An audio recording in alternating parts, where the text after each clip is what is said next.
खबर कानपुर से। गोलू हत्याकांड में कार्रवाई की मांग, महाराजपुर थाने का घेराव। आरोपियों की गिरफ्तारी न होने पर फूटा गुस्सा, परिजनों ने किया थाने का घेराव। कानपुर के महाराजपुर थाना क्षेत्र में चर्चित गोलू हत्याकांड को लेकर एक बार फिर माहौल गर्मा गया है। मुख्य आरोपियों की गिरफ्तारी न होने से नाराज परिजनों और ग्रामीणों ने महाराजपुर थाने का घेराव कर जमकर प्रदर्शन किया। इस दौरान तनावपूर्ण स्थिति बन गई। वहीं गाँव के कुछ लोगों ने प्रदर्शनकारियों पर तोड़फोड़, मारपीट और माहौल बिगाड़ने के आरोप लगाते हुए पुलिस से शिकायत की है। महाराजपुर थाना क्षेत्र के हाथीपुर गांव निवासी गोलू की हत्या के मामले में अब तक मुख्य आरोपियों की गिरफ्तारी न होने से परिजनों में भारी नाराजगी है। इसी को लेकर परिजनों और ग्रामीणों ने महाराजपुर थाने का घेराव कर विरोध प्रदर्शन किया। प्रदर्शनकारियों ने आरोपियों की जल्द गिरफ्तारी और उनके मकानों पर बुलडोजर कार्रवाई की मांग उठाई। प्रदर्शन के दौरान पुलिस और प्रदर्शनकारियों के बीच तनावपूर्ण माहौल भी देखने को मिला। वहीं दूसरी ओर गाँव के कुछ लोगों ने पुलिस को शिकायत देकर आरोप लगाया है कि प्रदर्शन के दौरान कुछ अराजक तत्वों ने हाथीपुर गाँव में खड़ी एक DCM समेत कई वाहनों में तोड़फोड़ की, छोटी गाड़ियों को पलटने और उनमें आग लगाने का प्रयास किया गया। शिकायत में यह भी आरोप लगाया गया है कि मोहल्ले की एक किशोरी पर जानलेवा हमला किया गया, जिससे वह घायल हो गई। ग्रामीणों का कहना है कि पुलिस पहले से ही गोलू हत्याकांड की जांच कर रही है और आरोपियों की तलाश जारी है। इसके बावजूद कुछ लोग न्याय की मांग की आड़ में गाँव का माहौल खराब करने और सामाजिक सौहार्द बिगाड़ने का प्रयास कर रहे हैं। ग्रामीणों ने गाँव में पर्याप्त पुलिस बल तैनात करने और पूरे मामले की निष्पक्ष जाँच कर दोषियों के खिलाफ कड़ी कार्रवाई की मांग की है। बता दें कि गोलू 15 जून को रहस्यमय परिस्थितियों में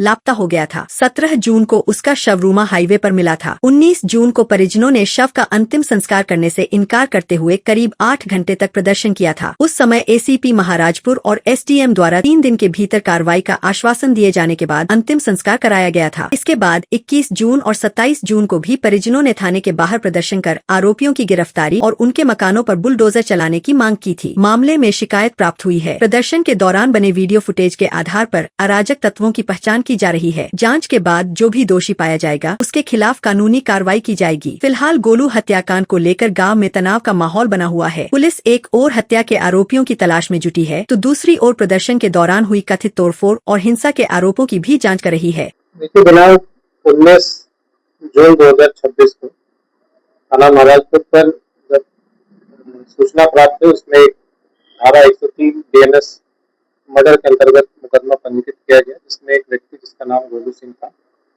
उसकी डेड बॉडी मिली थी और जब उसकी फिर शिनाख्त घर वालों के द्वारा तहरीर दिया गया फिर मुकदमा लिखा गया। मुकदमा लिखने के बाद बॉडी का पंचायतनामा पोस्टमार्टम की कार्रवाई की गई, उसका अंतिम संस्कार हुआ शांतिपूर्ण तरीके से। उसके बाद से ही हमारी टीम लगातार साफ संकलन में जुटी हुई है। जितने भी इसमें संभावित लोग हैं जो घटना कारित कर सकते हैं, इनसे पुलिस इनसे पूछताछ कर रही है। कई लोगों से इस गांव के लोगों से भी इसके संबंध में जानकारी की गई है, इनके परिजनों से जानकारी की गई है, जो आसपास के इनके निकट रिलेटिव्स हैं इनसे भी जानकारी की गई है और तमाम हमारे गोपनीय जो सूत्र हैं उनसे भी हम जानकारी इकट्ठा कर रहे हैं। इसमें पिछले 1-2 दिन में कुछ लोगों ने, कुछ जो अराजक तत्व हैं जो कि गांव से बाहर के लोग हैं, जो कि अन्य जगह से आके यहाँ पे गांव का माहौल खराब करने का कुछ प्रयास किया गया है। कल इसके संबंध में एक सूचना हमें प्राप्त हुई है, उसके संबंध में एक वीडियो भी हमें मिला है। इस पे आज हमारी गांव में हम गए भी थे, भ्रमण भी किया। साथ ही साथ जो गांव के प्रधान जी हैं इनसे हमारी काफी लंबी आज हमारी वार्ता भी हुई है और हमने प्रधान जी से ये कहा है कि आप इसके संबंध में एक तहरीर या तो आप स्वयं दें, क्योंकि आप गांव के प्रथम व्यक्ति हैं, और या फिर जिनके साथ जिनका ट्रक में तोड़फोड़ की गई है उनके द्वारा तहरीर प्राप्त कराई जाए, जिनके द्वारा अगर ये तहरीर मिलेगी उसके बाद जितने भी लोग इसमें शामिल होंगे उनके खिलाफ कार्रवाई की जाएगी। इसमें जितने भी हैं सब मैक्सिमम गांव के बाहर के ही लोग हैं जो ये कुछ इस तरीके का प्रयास कर रहे हैं कि गांव की जो अमन चैन और जो शांति है वो यहाँ की फिजा है खराब है। इसके संदर्भ में आज मेरे द्वारा एक प्लाटून PAC भी गाँव में स्थापित की गई है। साथ ही साथ हमारा SHO, हमारे चौकी प्रभारी निरंतर गाँव की गश्त करेंगे और हम ये कटिबद्ध है कि जल्द से जल्द इस पूरी घटना का